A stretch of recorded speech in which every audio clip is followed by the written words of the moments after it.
toujours de possibilités, il y a toujours de résurrection. Et tout ce qui est mort dans ta vie va ressusciter si et seulement si tu crois.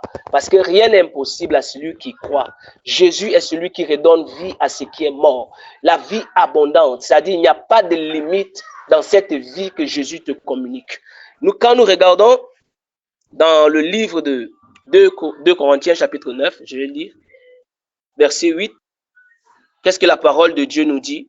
La parole de Dieu dit, Dieu peut vous combler de toutes ses grâces, afin que vous possédiez toujours, alléluia, à tout point de vue, de quoi satisfaire à tous vos besoins, pas certains de vos besoins, mais il dit à tous vos besoins, et que vous ayez encore, c'est là où ça me touche, que vous ayez encore en abondance pour toute bonne œuvre.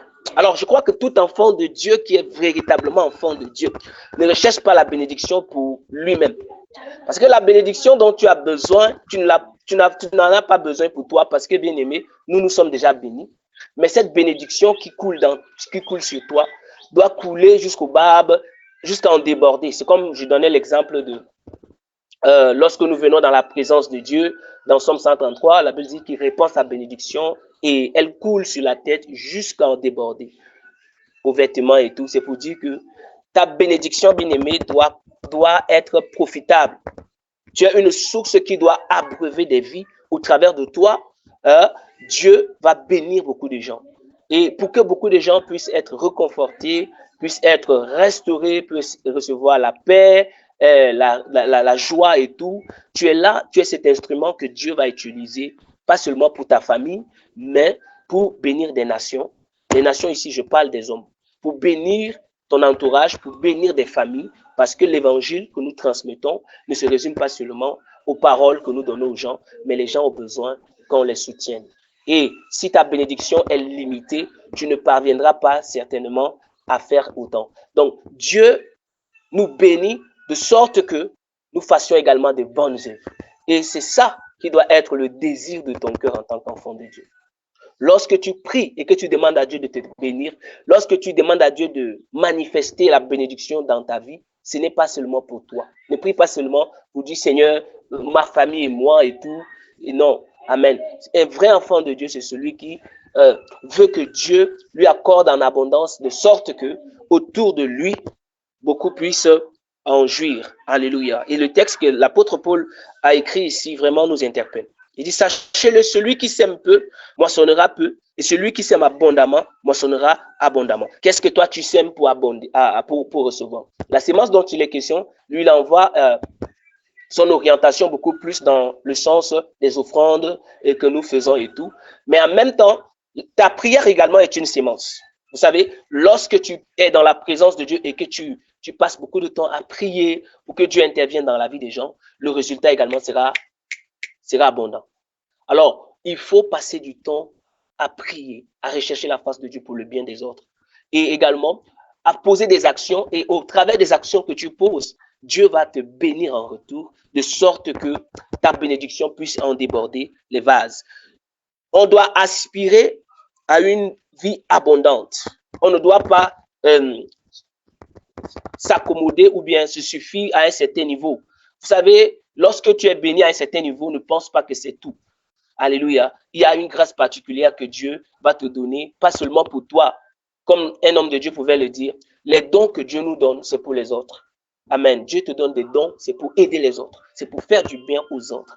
Alors, quand tu vas atteindre cette dimension de compréhension, la grâce de Dieu va couler tout simplement sur ta vie. La grâce de Dieu va couler sans arrêt.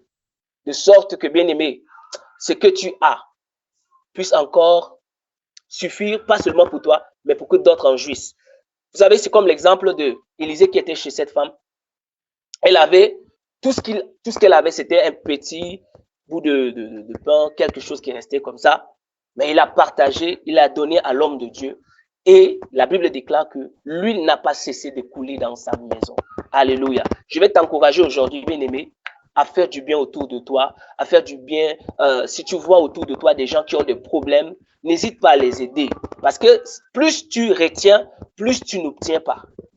Amen. Plus tu donnes, plus tu obtiens. Alors, tu dois faire du bien autour de toi. Ce n'est pas forcément à l'église, mais surtout les frères dans la foi, parce que c'est écrit, tu dois aider les bien-aimés qui sont autour de toi, même ceux qui ne sont pas dans la foi, tu dois les aider.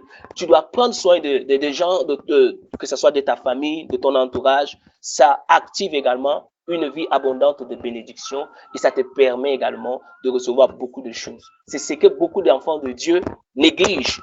Nous nous focalisons pas seulement sur Seigneur, donne-moi, prier, chasser les démons et tout, mais les actions que tu manifestes également te donnent le dessus sur les forces des ténèbres. Alors ces actions vont parler dans ta vie. Alléluia. Parce qu'il faut que tu sois béni abondamment. Il faut que la vie abondante coule en toi. Et cette vie abondante, nous la trouvons qu'en Jésus. C'est Jésus seul qui nous donne la vie abondante. C'est Jésus seul qui peut multiplier tes ressources. C'est Jésus seul qui peut te donner parce qu'il voit tes motivations. La Bible déclare que quand il était sur la terre, certes, sa mission était d'amener les gens à entrer dans le royaume, mais il avait de la compassion à l'égard de ceux qui avaient des besoins. C'est pourquoi il partait quoi? Ou de lieu en lieu, faisant du bien et guérissant les malades et prêchant le royaume. Donc, il ne se limitait pas à dire répentez-vous, mais il faisait également du bien aux gens qui étaient autour de lui parce que c'était vraiment important. Donc, enfants de Dieu, serviteurs de Dieu, croyants, nous sommes appelés, bien-aimés, à aspirer à la vie abondante, mais pour que cela soit utile pour tous. Pas pour nous seulement, mais pour tous. Et quand Dieu verra l'élan de ton cœur dans ce sens, le Seigneur va arroser ta vie. Parce que la Bible dit que celui qui arrose sera arrosé. Celui qui arrose sera arrosé. Est-ce que tu veux que ta vie soit arrosée? Commence toi-même déjà à arroser des vies. Commence toi-même à arroser des vies. Alléluia. C'est alors que Dieu également va arroser ta vie. Et ne le fais pas parce que tu veux marchander avec Dieu. Fais-le avec amour. Fais-le avec libéralité. Fais-le avec un cœur, je sais pas, de compassion, de bienséance. Alléluia. Fais-le avec bonté. Ne le fais pas parce que si je fais, Dieu va me donner. Non. Parce qu'on ne marchande pas avec Dieu. Ça doit couler librement. Ça doit être ta nature d'avoir ce désir-là de faire du bien. Ça doit être ta nature. Alléluia. Et c'est pourquoi, bien aimé, comme je l'expliquais la dernière fois, Dieu ne nous empêche pas de lui demander des choses, mais Dieu regarde à nos motivations. Ce sont nos motivations qui vont amener Dieu à nous bénir davantage. Mais si tes motivations sont passionnelles, c'est comme la Bible déclare, vous demandez et vous ne recevez pas parce que vous demandez mal dans le but de satisfaire vos passions, vos désirs. Moi, tout c'est moi. L'égoïsme. Alléluia. Vous savez, la bénédiction de Dieu est sans limite.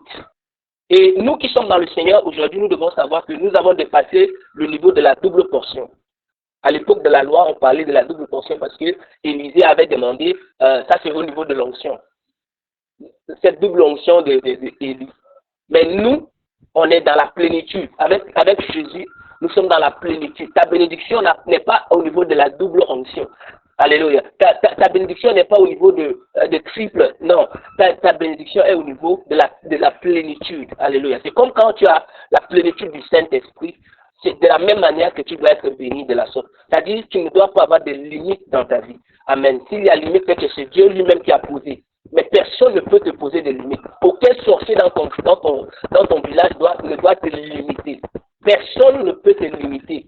Seul Dieu peut peut-être dire que non, ici, je te limite.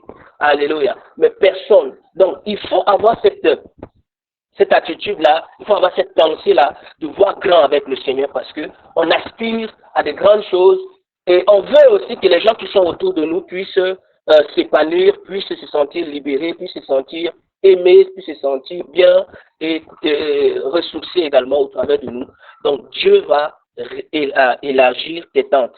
Dieu va élargir tes bénédictions. Dieu va répandre sa grâce encore dans ta vie. Parce que moi, ma prière pour nous, bien-aimés dans ce forum, c'est que nous soyons tous bénis de toutes sortes de bénédictions, comme la parole de Dieu dit dans Éphésiens.